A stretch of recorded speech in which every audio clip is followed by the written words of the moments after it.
Well, this has been a while, hasn't it? I'm actually on camera. I'm talking directly to you. I'm actually technically recording a video. It's been a while. It's been a while since No, I'm not going to get into it. Hi, this is my annual Metrocon recap this year, 2019. And this one is late. Normally I post these. Normally I come home from Metrocon and I sit down and I record it right away, and then I fall into a nice little coma, and then I wake up and I edit it and put it online the next day. I didn't really have that option this time. I went straight into the coma because for the first time I was doing the driving myself this year, and also I broke my streak. This was the year. This was the first year at Metrocon I actually got some con crud. I've been so proud of this. I'm like, my immune system is like a tank. I'm gonna go there. I'm gonna shake hands with fans. I'm gonna hug all my friends, and I'm not gonna get sick off of anything. I had a roommate this year who came in sick and swore she wasn't contagious. And then one of my other roommates started coughing halfway through the con, and I started getting an itchy throat.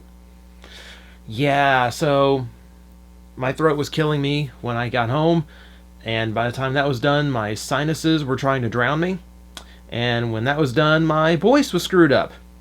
So I ran the gambit, but all okay now, nice and recovered. So we're going to talk about Metrocon 2019, what I thought of the con in general, all the whole review stuff that I always do, and of course I'm going to end by gushing about how amazing everyone there is. So, I'm going to start off by doing the dealer room haul thing. I didn't do like a massive amount this year. I went for quality over quantity this time, so yeah, there's just not as much stuff, so I'm just going to get it out of the way here. So, Kaiju Big Battle was back, so I did a lot I did quite a bit of merch purchasing from them. Support your local kaiju. They printed, I think, only 20 of these prints for the Metrocon show, which I'll talk about in due time, when it comes up. So, yeah, Metrocon, kaiju, nice artwork. You're going to combine two of my favorite things into one piece of merchandise. Of course, I'm going to walk out with it. So, that's going to go on the wall as soon as I get a chance. Also, let's see. Where's the front of the shirt? Beatlemania running wild. Because the American Beetle is like one of the top faces. So, had to have that. That looked like a cool shirt, so got that. Also, something they've been peddling for years. The Kaiju Big Battle. A practical guide to giant city crushing monsters. Most official kaiju book. It's a little bit outdated because this is a pretty old book at this point, but it's kind of hysterical. Somehow they managed to get up to like 160 pages worth of just nonsense about this little fictional monster world they created, which is kind of cool. So there's a lot of little backstory stuff. There's a lot of little fun activity stuff. It's a really goofy book, and I've been laughing at it the whole time. Okay, so yeah, there's not a whole lot here. Like I said, quality over quantity. So I did find a Furai model kit Thundercracker. That'll go into the collection because I love IDW Thundercracker, which we're not going to get. So this anime as hell Thundercracker is going to have to do for that collection because I'm leaning toward like all my IDW stuff being from that model kit line. So yeah, I'm looking forward to that because I got the Prime, and the Prime was a really good kit. Beyond that, I'm saving the obvious ones. I did grab, because I'm really big right now on the figurized standard Dragon Ball Z models. Like I think I've got a shelf full of them at this point. So we added Broly from the Super movie, which is where Broly was actually a good character and not just a giant piece of muscle screaming Kakarot all the time. But yeah, Toriyama did a good job reimagining the character, so I kind of wanted that one. Also, I really like bringing model kits home from Metrocon, and there really wasn't anything else that was like catching my attention. Like I had all the other model kits for DBZ I wanted. I never get around to building the Gundam models I get at Metrocon, so I didn't even bother looking this time. Let's see. Actually, let's just go ahead and get this over with because this is just obvious, and then you see that pink box there, which might give some of you an idea. So that is a Drag Visor Zwei And it's Kamen Rider Night counterpart that I can never remember the name of. And someone's going to correct me in the comments, even though I've already checked by the time I posted this video. So, yeah, this was a huge surprise. Like, these are really old at this point. Like, Ryuki was like 18 years ago, and here they are in the box. And they've been opened, of course. They've been played with, but they are still in immaculate condition. There's like only a few little scuffs here and there on it. The paint's great, the gimmicks still work. Cards on this one are not so great. Came with the wrong cards, and the box is kind of torn up. But yeah, I was like super stunned to even see these. And these were at my favorite booth, which was the Anime Fix booth, because I really liked them. And I talk to them every year. But yeah, really stunned. Now, if you know me and you know this channel, I'm not a huge Ryuki fan, but I'm a fan of cool toys. So I'm gonna goof around with them. I'm gonna see how I like them. I will admit they're probably going to end up on eBay sooner than later, maybe by the time you see this video, because frankly, I got a really good deal on these, considering the boxes are still here. And honestly, I'm really not above buying something in the dealer room for a good deal and just flip it on eBay to make up some of the other financial mistakes I made in the dealer room. You know, because these I got a huge price on them. I got a great price on them. The Furai model Thundercracker, not so much. I probably could have gotten it on Amazon cheaper, but I really like the booth, so I supported them. And then yeah, check this out. I posted this on Twitter after I got it. I have no idea why this is here. This is a Project BM Kamen Rider Decade 1/6 scale. Like actual fabric suit. I wanted to say it was an actual leather suit, but I don't think it is. That'd be a very tiny amount of leather. So, but seriously, like it looks spot on to the show. Like I absolutely love it. They didn't. What surprised me? They had more than one. Like the booth had. It was Dark Kabuto. It was Decade Complete, Standard Decade, and what's the other one? Kiba. And Kiba vanished. Someone spent over $100 on a Kiba toy at Metrocon, and I want to know who you are. Let's talk. Let's hang out. We love the same stuff. Who are you? Yeah. But the little bitty things here and there. I bought a Mega Man wall. I bought a couple tiny little Zeo things. But as you can see, like, yeah, like we went for like really cool finds. Stuff that I didn't, like, really cool finds. And we left it at that. So, that's what I have to show off in the toy department. I don't have autographs to show off this year because Scott wasn't there this year. Again, work schedule conflict happens. I'm happy he has work. I'm also sad I didn't see him this year. But as a result, like there wasn't really a whole lot of autograph hunting to do. Especially most of the voice actors are from newer stuff, My Hero Academia and things like that I'm not fully up on. So. But I did bring my Dragon Ball box, so that is signed by Monica Rial and Alexa Tipton, who is the new voice of Kid Trunks. So I have 2 Kid Trunkses on that box now, and like over a dozen DBZ autographs at this point. It's kind of ridiculous, and it's running out of space. So it was really cool. I love adding to that box. So I need my phone for the rest of this, I guess, because I need to pull up my schedule. So I can keep track of what all the events I saw and jog a few memories. While I'm doing this, I will say, like, if you came up and said hi, or someone got a photo with me this year, thank you very much. Like, I love meeting anyone who watches the channel at Metrocon. I love hanging out, getting to chat with the people that, you know, actually, you know, somehow enjoy all this nonsense that I do. It means a lot to me. So I told someone there, like, someone said, like, they were honored to meet me, and I'm like, no, like, I'm honored that what I do, you know, means that much to you. Like, you know, and that's kind of how I feel in general. Like, I'm genuinely just honored that you find value in this nonsense that goes on this YouTube channel. So, actually, before we get to this actual, like, events and all that, let me just go ahead and get this out of the way. There is a lot different about Metrocon this year, both personally and in general. Like, this was the first year I didn't go with Danielle. Like, she's kind of been getting sick of Metrocon. Not really sick of it, that's a bad choice of words. But she doesn't know as many of the characters they use in the chess match and the big events. She hasn't been as a big fan of the shows because they went in a few different directions. This year they got rid of her favorite show, which rubbed her the wrong way. We'll get to that. And she just doesn't know the voice actors as much because she hasn't been up on modern anime. So it's becoming a very expensive trip. Every year it's a little bit more expensive because, like, my necessities to do what I do become bigger. Our personal necessities become bigger. So it was just too much for her to handle this year. And I kind of knew someday I'd be going without her. So this was the year. But it made it an interesting year. You know, it kind of made it a landmark year, honestly. But we finally get to the actual convention itself, which had a lot of changes. This was the first year that Alex was the sole owner of Metrocon. I didn't see a lot of my Metro people this year because we were down a lot of people. Like, I can think of a few that I didn't get to see this year.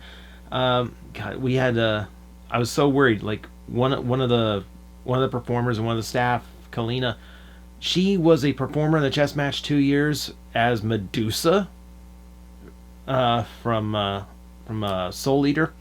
This year, the actual voice actress for Medusa was at Metrocon. And I'm like, why do we not have Kalina? But she did make it. She wasn't working the con, but she did make it, and she showed up. So I was really happy to see her. So I'm hoping our Medusa met the real Medusa. But yeah, a few of my peeps were missing. The other ones that I met, God, I needed you guys this year. Yeah, if you follow me in the right socials, it's been a really rough year.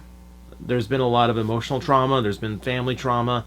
And, you know, some of it's still going on. A lot of it's gotten better. But it's one of the big reasons why I've been so radio silent on YouTube, especially.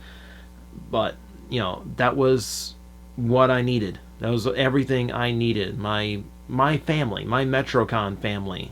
You know, like, there's just a lot of love that weekend. A lot of hugs, a lot of talking, you know, and got to know a few people I really got to know a few people for the first time this year, even though I'd seen them for years and knew who they were. So it was a very, very cool year. Because I posted on my personal Facebook that I wasn't going to come, and then I updated it to say, wait, things changed. So there was a few that were just genuinely surprised, like, I didn't think you'd make it, and others that were going. One of my friends on security staff, Q, was just coming up to me all weekend, just going, I'm really glad you're here. Like, he started working Metrocon when I started going to Metrocon, so he's never known the place without me, and he said he was like genuinely would have been upset and it wouldn't have felt like Metrocon if I wasn't there, which that means the world to me. You have no idea how much. And that was not the only time I've heard that. Someone said, someone came up and told me, it would have been really weird if you and Scott hadn't been here this year. Like, okay, I'm on that level. Sure. Again, it did mean a lot to me. I'm glad I got to go to hear those sentiments, so that was great. The people at Metro are always fantastic. They always make the trip worthwhile. I don't want to start naming names because I get in trouble for forgetting names. I feel awful, but my usual people were great, and the new ones I met were great. Ben and me, Ben, who is the social media director at Metro. No, it's becoming our tradition. There's a New York pizza place nearby that we go to before the con every year, and this time we Ubered over to avoid the rain. Had our lunch, had fun, and then we get the Uber to come back and pick us up and take us back to the hotel, and they're not showing up. Like the app said, like we're where we're supposed to be, where the app said, but apparently the app was pointing the driver to a different spot, so we have to walk out. We have to walk out, and there's this big parking lot, so we have to go all the way around the parking lot. We're looking for this one red car, and we get all the way to the other side. When we finally see the red car, just as it starts to pull away. So we're literally doing that sitcom thing where we're running after the car in the rain, by the way. It started coming down while we were looking for this car, hoping to flag them down. They're just not seeing us. They round the corner. We round the corner. We're running after this car now, going, hey, hoping they're looking at their rear view mirror. It was the dumbest thing. It's like, oh, we're gonna get an Uber so we can avoid having to walk all the way in the rain. Though instead we're running a lap around a parking lot in the rain.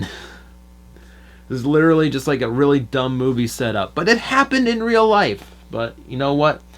That's the thing life stories are made out of. So okay, that's gonna be one me and Ben can laugh at. So yeah. So again, people were wonderful, absolutely wonderful. Especially I will thank a few. I will thank who should it be? But no, first I do want to thank Jillian in the Nerds Know group. She's the one who offered up a room after Danielle canceled, so if I didn't get that spot to crash, I wouldn't have made it that weekend. So Jillian, thank you very much. And like, the whole crew was great. They were all great roommates, very fun to talk to, in the downtime, and good to have people that I could just like pop in and touch base with, just so it's like, I don't have Danielle, but I've got these people, and these are good people. So it was fun hopping into what they were doing and just, being able to hang out. So that was great.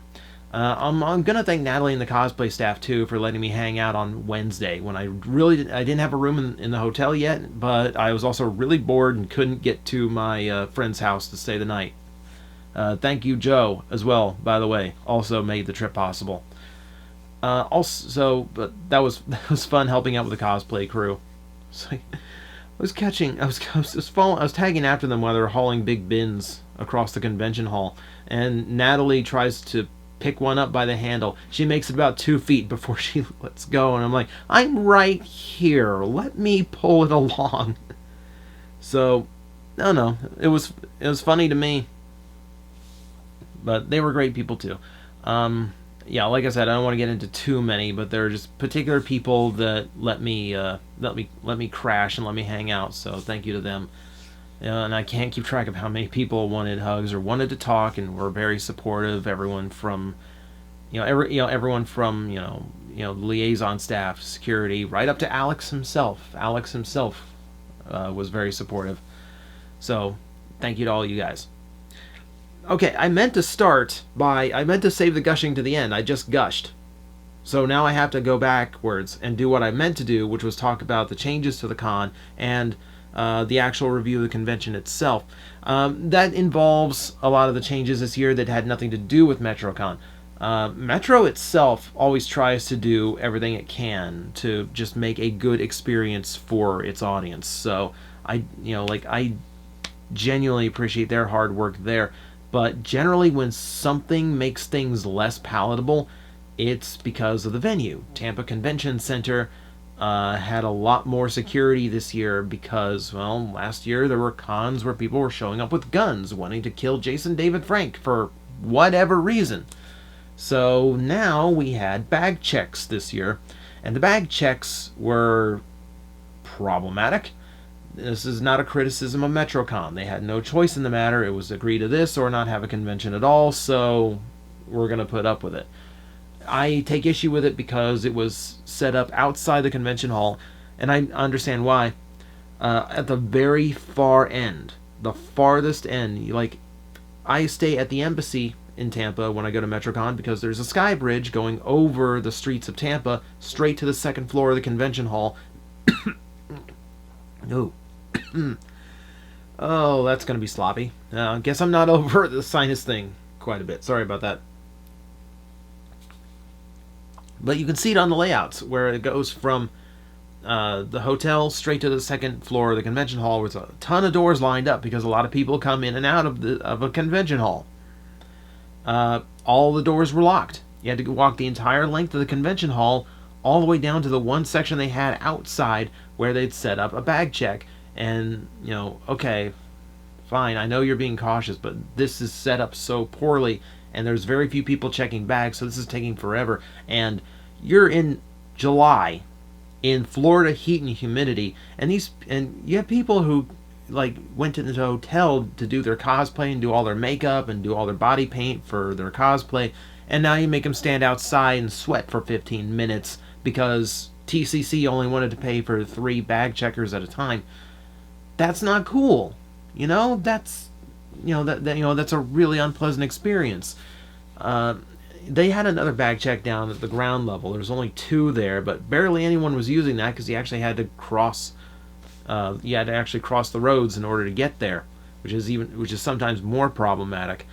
I felt like it could have been handled a lot better. It felt like TCC was cheaping out on it and going and just the bare minimum of what they had to do just to have a bag check set up, with no real care for the convention goers, no real care for their customer, which would be Team Dynamite.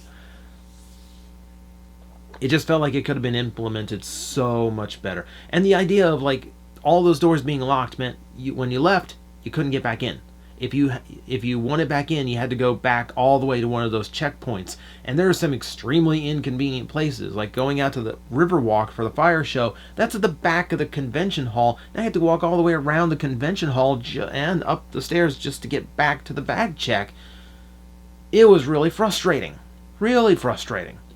Even me going as press, like they let me in they let me straight through because I had a upper level badge that's cleared, and I'm actually kind of with the con, so I kind of got an easier track. But it was still like they still made us go through it every single time, which was frustrating. Even if you popped out for a second, didn't realize the door was going to lock, and then try to walk back in, the guards inside would not let you back in, which I think is the dumbest thing. Like, okay, I might understand the bag check. I don't understand why you punish people who didn't even realize they would get locked out of the convention they were in. That kind of sucked.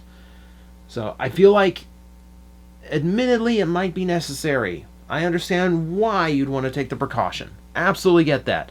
I do not understand why it would be implemented in such a slipshod way. So that's my criticism of the con, and it has nothing to do with the con itself. Con itself was run really well this year. I will, if I'm going to be critical, I will admit some of my favorite shows weren't there this year, and I understand changing things up. It felt like they were giving con groups a chance to come in and perform. They were doing less things that were produced in-house, and they were bringing in talent groups to create content and entertainment for everybody. And there is an appeal to that, and I do like that cons are now such a thing that you can have your own little company with your friends performing panels and entertainment shows for conventions, and they're giving them a shot. They're giving them a payday to come in and do what they do. And I don't really begrudge that, but, I'm down the Star Party. There was no Star Party this year because they were switching things up. And it felt wrong. It felt really wrong. And, but not all the shows that got removed were a bad thing. They got rid of the superhero stunt show after, hey, I hated it last year. Superhero stunt show was one of those things where they did things differently from the chess match. It was far more parkour focused, which made it really fun to watch. But in subsequent years, they rehashed, the second year they did it, they rehashed the same exact storyline from the first year. So there was really nothing new, it really wasn't engaging, and they had less parkour elements. The year after that, less parkour elements, less engaging story. Last year's, they tried to cram in all of the big team-up superhero movies at the same time, so the cast was way overbloated. No one really had time to do anything. The bits in between were not well written, and some of the humor was downright misogynistic. Like, it was a really unpleasant show, and I told Alex straight up, this has to change. This show cannot be the way it was. Well, it's not anymore. Though I'm a little bit upset because, like, if I have any kind of pull with Metrocon whatsoever, if Metrocon actually sees what I do and sees that I can perform comedy, like, there's part of me that's going, put me in, coach. I have such a better idea for that show. But I don't know. I might have other things to do at Metrocon next year, so maybe that was a good thing I didn't make that little request. But I don't mind that show being gone. So let's talk about the shows they did have, and this is where I pull up my little cheat sheet. I did mention Nerds Know. I recorded a bunch of Nerds Know panels because that's one of the groups they brought in, and just happened to have friends on that panel. So they posted a whole bunch. There's a bunch of really educational ones. There's like a Learn Japanese one. There was Let's Talk the Sonic the Hedgehog comics, which I went to just for me. I just wanted to go. There was one for like canceled cartoons, and which is really interesting. There was one for cartoon revivals. Claudia, by the way, rivals me when it comes to just random knowledge of 80s, 90s, 2000s cartoons. It was actually really impressive. Like if you ever if Claudia's watching this, if you ever want to spitball ideas over Saturday morning cartoons, let me know. I'm absolutely down for that. Okay, so let's go into what exactly I have. So opening ceremonies. God, do we get? No, let's save that one because that one was really good. Nerds Know. Metro Night Live, which was on at 6 p.m. Metro Night Live used to do the whole Saturday Night Live thing where we're not going to go on till midnight, and then they went, that's really dumb. Let's have some show. Let's have a performance of that when people are actually awake because it's an anime convention. People have been running around for 3 days straight.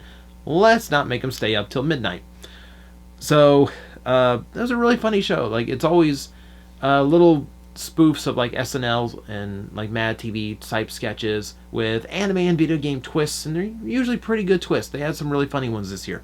Unfortunately, I had like my schedule this year was just packed, so I didn't really get to stay forever. There's a few shows I had to cut out of early in order to make it to other things. Like that was booked against my interview with Caleb Hyles, and we'll talk a little bit about that once I'm done with all this. But really funny stuff. So that was good. Like sometimes the sketches don't land. This time they did, and I'm kind of sorry I missed the back end of that because apparently some really funny ones happened at the end. So good on them. It was nice being able to see it while I could stay awake. Let's see. The fire show this year was epic. There were some tricks that I had never seen before. They were performed really well. Lots of fire jets. A lot of people breathing fire this year. It was Breath of the Wild based. So automatically, I'm way into this. People are going around throwing fireballs as Gerudo and Hylians, and it's epic. And it tells its little story, and it does a good job of it. So looking forward to that. They use a lot of copyrighted music in those, so it's gonna be. I don't know how much of it I can post or how accurate the depiction could be. That's the one thing about some of the shows at Metrocon is it's really hard. Sometimes I have to edit around a lot of copyrighted music that YouTube doesn't like. So it might be a little bit sloppy. I will work it. I will do my best. But the fire show was fantastic this year. Really well performed. I didn't really know, like, I went on the Thursday show and I didn't really notice any gaffes. I didn't notice any like, oh, drop that. They dropped that. Oh, that torch went off. No, it was a really solid performance. So really, really cool. I actually thought a friend of mine got burned, but no, he was fine. So let's see. Okay, there were a few panels on Friday. There's a couple. I think there's a few panels on Thursday. I didn't get nearly as many panels this year because on Saturday they shut that down. Then that's that's an agency thing. There's just some years where they go, we're really not comfortable of anyone recording what's going to go on here, or because there's also a lot of fears of like, well, people take the audio, manipulate it, and make it sound like they're saying things that they didn't say. And I understand that fear. I understand that. I've run into that before. So I only have a few guest panels this year, so that's unfortunate. I do have one group panel that was funny. I've got the Kara Edwards panel, which was small, but that makes kind of a more intimate setting, so we get a little bit more personal answers. So we'll see I'll probably post that at some point. Caleb is always cool. I got a few of his panels. Caleb Hyles is continues to be awesome, by the way. That was my one interview this year, because they also canned interviews on me. But Caleb is always a cool interview. Very cool to talk to. We didn't have an interview this year. All I did was I didn't prepare questions, because I figured we're YouTubers. We have these commonalities, even though his audience might be much larger than mine, and I have a very different product than his. We still have a lot of things that are similar. We have similar stories about how we, got started in the earlier days where we only had a few people following us, and we just had a really cool human conversation. It was a lot of fun. And I'm really looking forward to that, and I'm thinking, why don't I do that more often? I could absolutely do that with Scott at this point. It's screw the questions. Let's just talk like human beings. But it worked out. I went in doing something, I had no idea how it was going to work, but it worked. It worked really well. I'm looking forward to posting that interview. But I got his YouTube panel, I got his sing-along panel. Again, had no idea how much of that I can post without YouTube throwing a fit.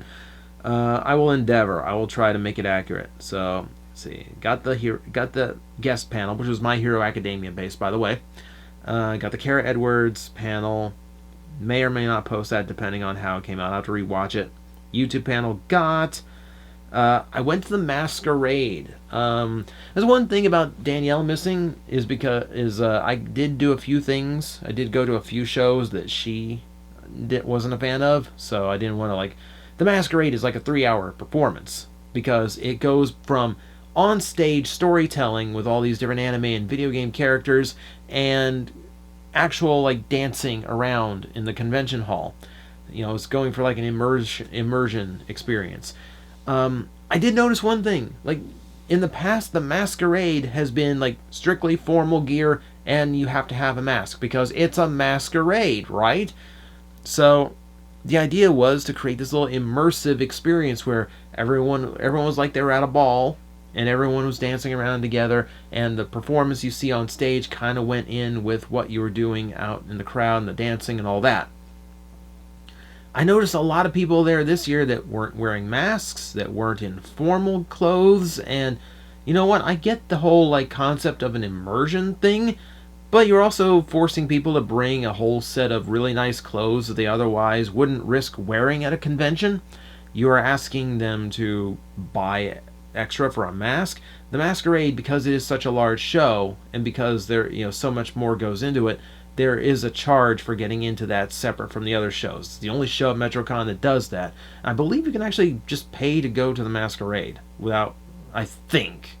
I've never had to do it, so I have no idea. But it seemed like they loosened up on the dress code this year, and that let a lot more people get in and enjoy the show. And I think that's how it should always be. I get the immersion experience, but you're also excluding a few people by doing that. So if that was a conscious change, and not just security going, it's close enough, then good. I think that's how it should always be. But the show this time was really good. It was based on graduation, like a high school graduation.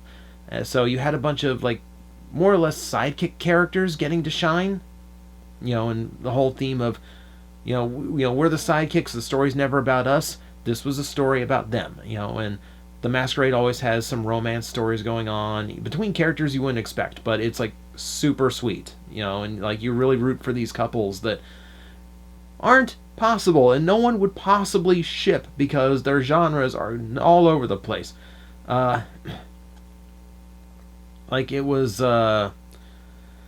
Froppy and Lance. Froppy from My Hero Academia and Lance from Voltron Legendary Defender, who are the romantic leads for this, and it worked. It was really sweet, and they kind of mixed in some Danganronpa, I think, with it.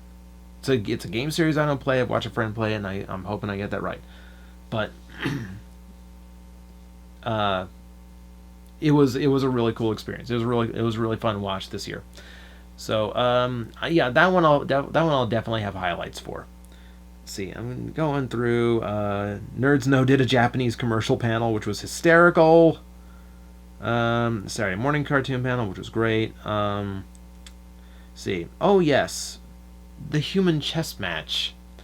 Okay, so I went to the Saturday showing of it, and you want to talk difference. You know, a lot of this at Metrocon is different this year. The chess match certainly stands out in that regard. So there's a kind of a running gag that Metrocon always has trouble getting the chess match to start on time because, well, it's a technological nightmare getting it all to work. But this year, it actually went really well. You know, noon and people started filing in.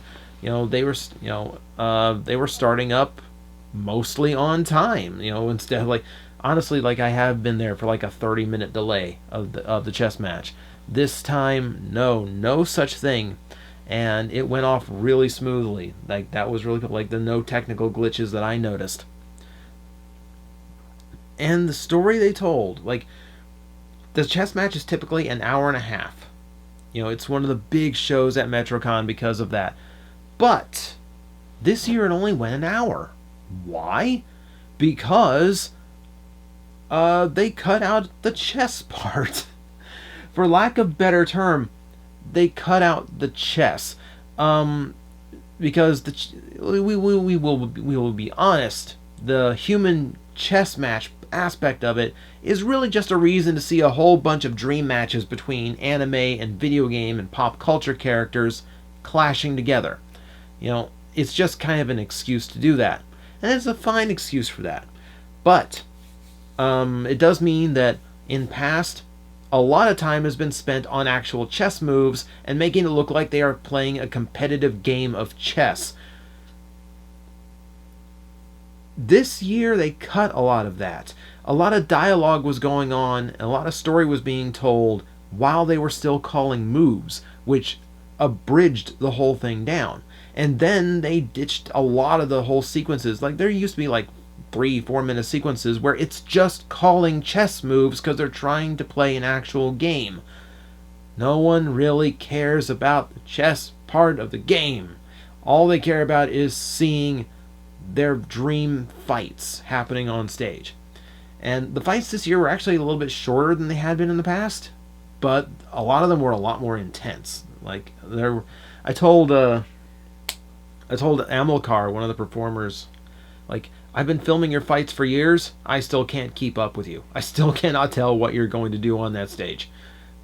So like I'm just me, like just trying to keep my camera on him. But yeah, a lot of really good fights this year. And because it was just cut down so short, it felt like a really bang, bang, bang kind of show, which is good. Like it was really enjoyable because it's a very smooth experience. It was very clean. It was very, like nothing, like I said, it was abridged, or I guess let's say Dragon Ball Kai. Let's say it's a Kai version of a chess match, and it worked great for that. So, and half an hour of essentially filler gone. Everything started on time. We were out of there at like 1:15.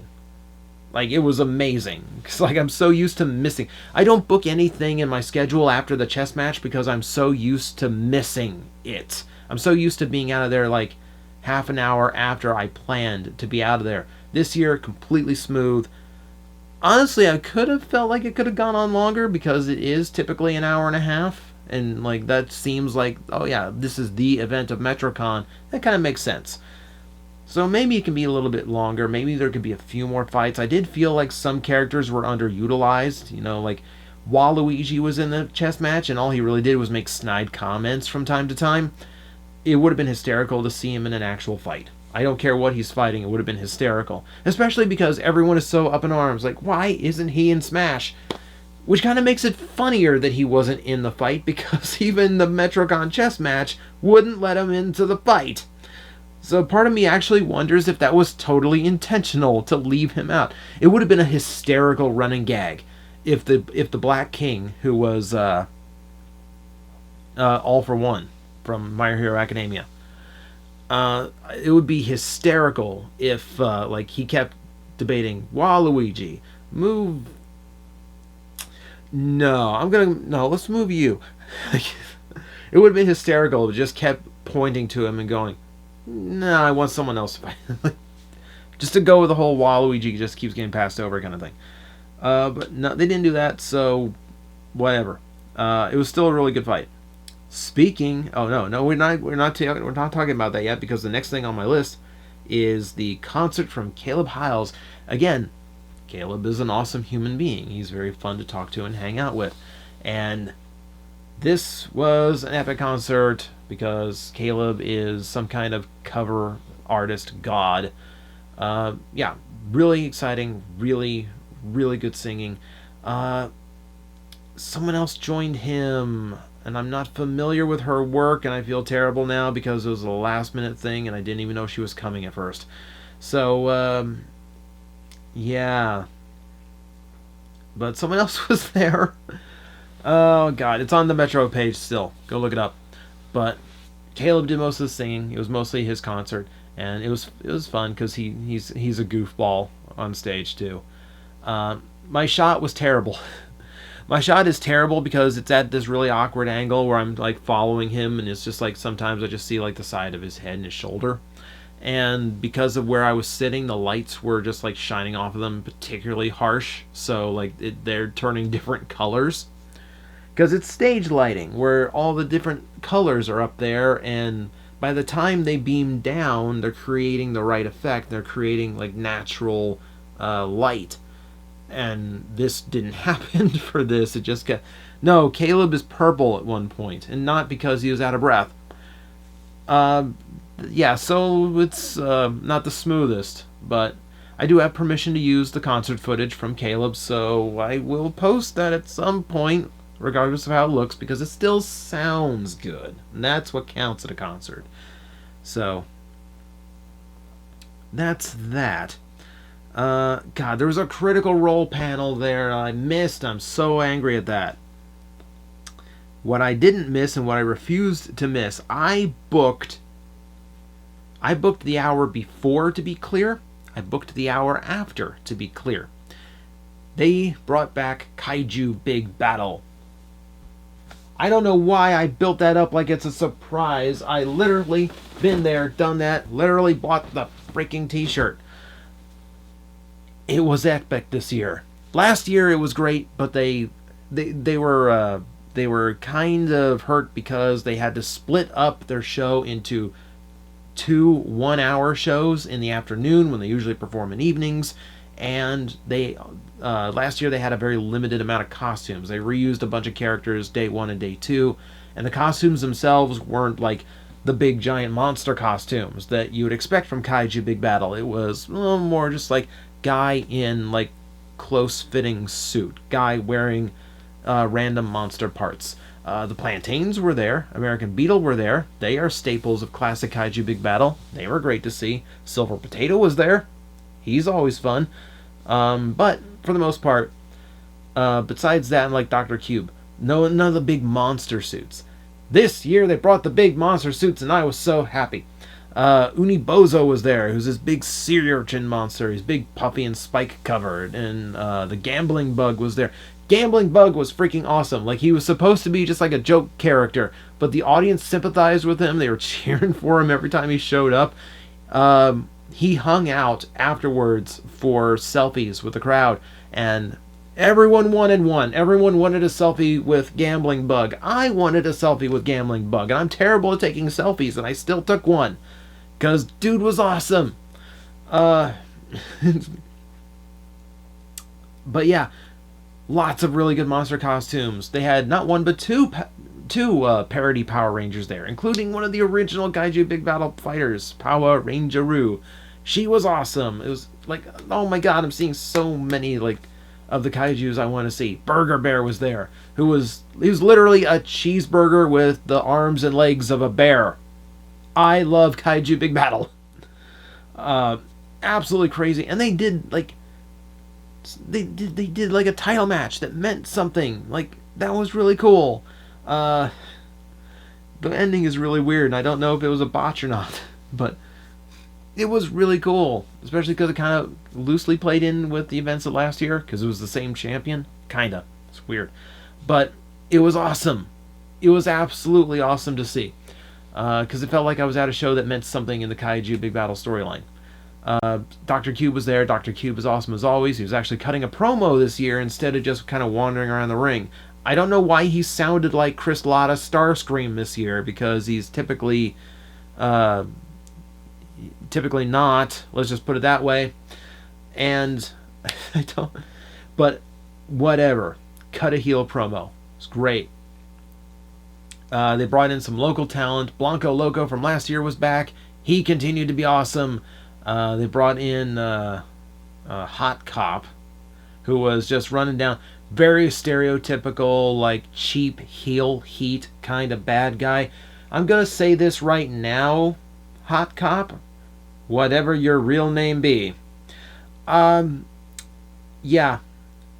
Metrocon's a family-friendly show, so trying to go with the whole nerds are all virgins thing as the thing to upset them. One, you're dealing in 90s stereotypes that are pretty much dead. I literally had someone next to me screaming, "I'm a mother, you idiot!" And, yeah, it's family-friendly, so let's not bring up any kind of sexual thing. Yeah, like, it was kind of creepy. Because you went to the well a lot for that one. But still, like, no, like, make fun of Naruto. Like, make fun of, like, some beloved anime. Make fun of One Piece. You know, do something. You know, do a little bit of research and, like, come up with something, because that would really upset people. You want to really upset a crowd of anime fans? Get Pokemon and Digimon screwed up. That will draw some heel heat for you. But, it was a great show. I really loved it this year. And what I love this time, what I really love this year, the crowd was huge. They had so many more people than they did the last year when they did it. And everyone was way into it. Everyone was cheering. I hope there's so much word of mouth for that, because Kaiju wanted to come back if they got good crowds. They had a really good crowd this year. People just like stormed the merch booth during the intermission and after. Yeah, I hope they did great. I hope they did great, because I want to see them every single year. I want them back every year. And I want a selfie with Dr. Cube. I've gone 2 years and I don't have a selfie with Dr. Cube. Someone needs to tell whoever's running Kaiju, they need to just let a couple people from in costume, like Dr. Cube especially, just hang out afterwards just for selfies. Like, you know, just like, because people would love that, and people would stick around and, like, you know, hoard over your merch booth if they could, you know, if they were going to come up close to get a selfie with Dr. Cube or Unicorn Party or whoever happened to be there. You know, it's a good marketing, good, you know, it's a good customer relation thing. But yeah, the crowd was much bigger, so I'm super hyped that they're going to come back, and, like, this is just going to be a thing. I can see Kaiju Big Battle every Metrocon. I would love nothing more. So I cannot wait for that one. They use copyright music too, but I'm willing to do anything to edit around that and show it off, because it's great. It's so good. Okay, Caleb did a Disney sing-along, which I did record. Again, don't know if I can use it. Let's see, where is it? Is it here? Did I get it? No. One of my bags. Which bag is it? One of this bag? Okay. So, apparently, he cued something with his liaison, because when they got to Let It Go, someone from behind, because he was down on the floor, but someone on top on the stage behind the tables started throwing little paper stars at the crowd, just by the hundreds, like snowflakes. And I'm creating a mess. I just cleaned up in here, but now I'm creating more to clean up, because I think this is funny, and I'm going too long with a bit. Why am I still doing this? I've got to clean all this up later. I don't have time to clean up anything else. I'm still going with this bit. It stopped being funny 30 seconds ago. Okay, I'm done now. It was a fun time. So, Caleb knows how to have fun. Did I do anything else? Okay, there were 2 shows in particular that we have to talk about. Oh, also, for the first time ever, I actually made it to the costume contest. Natalie, I made it to the costume contest. I had to duck out before the awards, but I got the runway with all the with all the people who were in the competition. So I actually am gonna have it in my footage this year. I'm so happy. I finally made it. Like I said, I tried to go to different things this year. There were 2 shows in particular we have to talk about. One of them is Rhyme Nor Reason.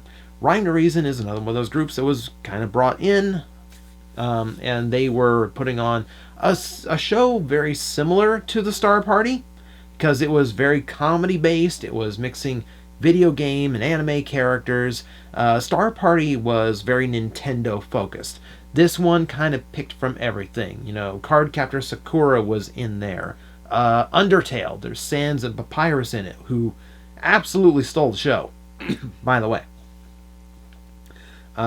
Honestly, a few from animes I didn't recognize. Retsuko was in there. I'm trying to think of a few others. But you get the general idea. I realize my voice is really hurting right now because A, just got over that sinus bug, and B, haven't done this much talking on camera in a long time.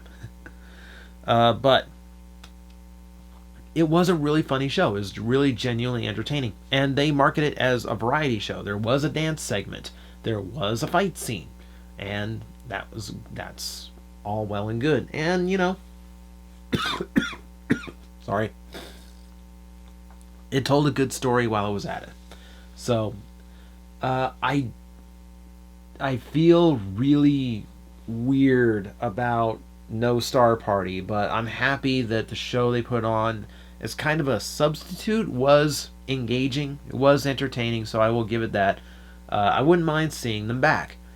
The other new show they tried out was Noise Complaint, which is tap dancing cosplay performance, which is a really interesting blend of old school and new school talent hobbies.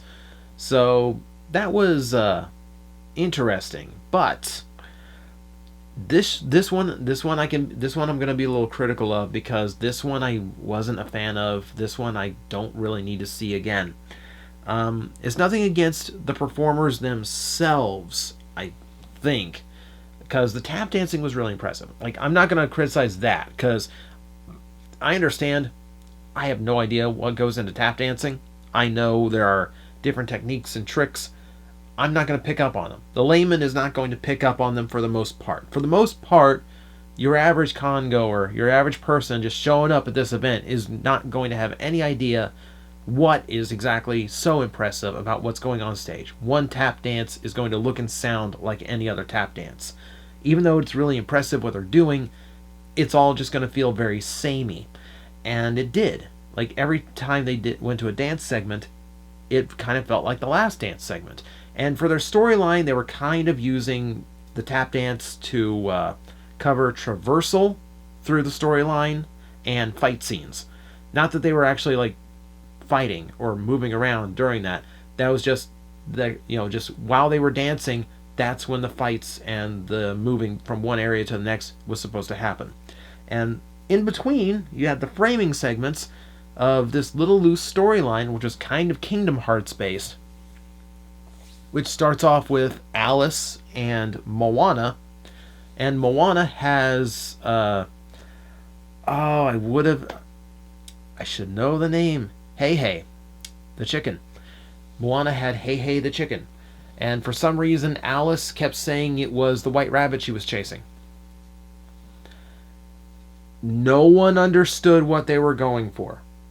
No one understood why Alice thought this chicken was actually a white rabbit. This green chicken was a white rabbit. And for whatever reason, Moana just kind of went along with this. And it just agreed that, okay, maybe it is a white rabbit. What?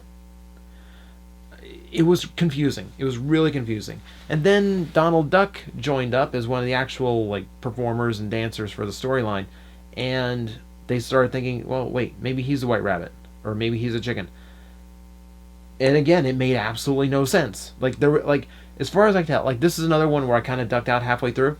But in that time, they didn't explain this, and they didn't get to a payoff. It just felt really awkward. It just felt like the entire crowd was going, okay, and? Okay, at what point does this start making sense? It felt like a goofy idea that they had, but there wasn't a punchline, and just being goofy wasn't landing with the crowd. Most of the comedy, most of like the little jokey segments in between, people were kind of dead. And I don't know who did the writing for it. You know, obviously tap dancing here was a big passion for them. They were exceptional with that, but the actual like comedic elements and the actual like knitting the whole performance together really didn't work. It just felt like a lot more effort needed to be put into the writing segments. They were very short segments. They were just enough to explain what was going on, try and land a joke, miss, and then move to the next tap dance. It really needed time to be able to tell story and be able to set up and pay off comedy. And it just didn't have that, and that was frustrating. Because what they're doing is really impressive, but you need something to keep the audience engaged between similar dance, similar dance, similar dance, and what they were doing just was not hitting the mark. And honestly, and the other criticism I would have to it is the cosplay segments were really weak. For something that advertises itself as cosplay tap dance, the cosplay itself just wasn't all that convincing. I had to be I was waiting for cues a lot of times to be told, oh, well, this is that character. You know, even when you bring up Donald Duck, the guy looks nothing like Donald Duck. You know, he's he doesn't have the Disney gloves on. He doesn't have the sailor's hat. He's supposed to be the Kingdom Hearts version, so he's got the blue jacket with like some gold trim on it, and that's literally it. That's his entire Donald Duck. You know, no beak, no face paint, no nothing. It's just a dude in a blue jacket and white pants, and that's supposed to be Donald Duck. And that's not what you need to do when you're advertising yourself as a cosplay performance. You know, I need to know right on sight that's who that is. They were introducing characters where it's like, I don't know who you are. They used Boo from Monsters Inc. I didn't know who that was at first. You know, Boo is a cute little tiny girl. This was a full-grown lady who was performing as Boo. And I understand, like, okay, you're not going to have a little person there. You're not going to actually have like a 4-year-old do the tap dance number, but maybe not use a character who we can't really register as that character when you are literally 4 times the size of the character. It didn't work. It just didn't work. Like I said, I'm not knocking their talent for the tap dance. They were great at that. But as a show itself, it needed a lot of work. I don't know how new they are at this. I don't know how many shows they've done. But it needs to be tightened up. It needs to be cleaned up. And more focus needs to be... And you can cut out a couple performances of the dance in order to give yourself time to create really good segments that people are going to be able to talk about and repeat jokes from. And that's going to be the engaging part. The tap dancing's impressive, but you need something to hold their attention between that, and that was just really, really missing. So that was my criticism of a tap dance show. I just reviewed a tap dance show for you. I did record it. I don't know how. I'll use little bits of it here, just so in the highlight video, just so you have some idea of what was going on. I think that is everything I caught. I did manage to make it to all the big shows. Like I said, everything went off really, really well. I wish I could remember like really big stories from the weekend. Like the biggest things for me was just getting to talk to people that I'd known for years but never really engaged with. Danielle talked to him a lot, but I didn't have her to socialize for me so I could pretend like I was actually, a normal human being engaging in conversation. But this year I did it myself and had a lot of really good talks and a lot of really interesting talks. Sunday night was very special. But everyone was fantastic. Like I said, this is exactly what I needed. This Metrocon always recharges the batteries. That's one reason why I said the hiatus was ending this month. Not only because Metrocon means I absolutely have to post videos. I'm technically contractually obligated to do it. But it also means that I have that surge that I need to kind of refine myself, which is what I kind of do every year with Metrocon. So that's kind of what I take home from this. You know, when you see the interview with Caleb, you'll kind of see what I mean, because it's just two guys who are just really passionate about what they do on YouTube, kind of just like chatting and comparing notes and having fun with each other, and that's the kind of thing that just like fills me up. Like, so yeah, that was Metrocon 2019. That was a very different Metrocon in a lot of ways, but overall, it felt like things were better. A lot of the long-standing shows felt like they were better. A lot of people at the con, working the con, seemed to be a lot happier. I'm not sure exactly how much changed behind the scenes, but it seems like it was changed for the better. For the most part, from what I could tell, a lot of people were just really cool. A lot of people were just really, really reinvigorated in a few ways. Also, shout out to the mascots this year, who were absolutely fantastic, and the one who I kept running into every single time I walked the hallways. It's just like we walked the exact same paths apparently, but they're always great, and I got to hang out with them before the show a little bit too. So that was also really fun. But that was 2019. I'm really looking forward to 2020's Metrocon, because I think a lot of things are going to be different. I think I've got something new to do there, and I may have very different stories for you because of it. I'm really looking forward to it. Like, seriously looking forward to it. You know, it's a year off, but, you know, there's things worth waiting a year for, you know. So we will see. And until then, thank you guys for watching. Thank you for putting up with my long silence. This is hopefully the first of many. You'll see the Caleb interview first. I'll start posting up panels while I work on the highlight videos. Kaiju Big Battle might be its own like big 2-hour event video, if I can get away with the music they use. And I'm really looking forward to showing it off and working with that footage. Really looking forward to it. And I hope you guys enjoy it. And yeah, we're going to get back to the toy reviewing as soon as I can.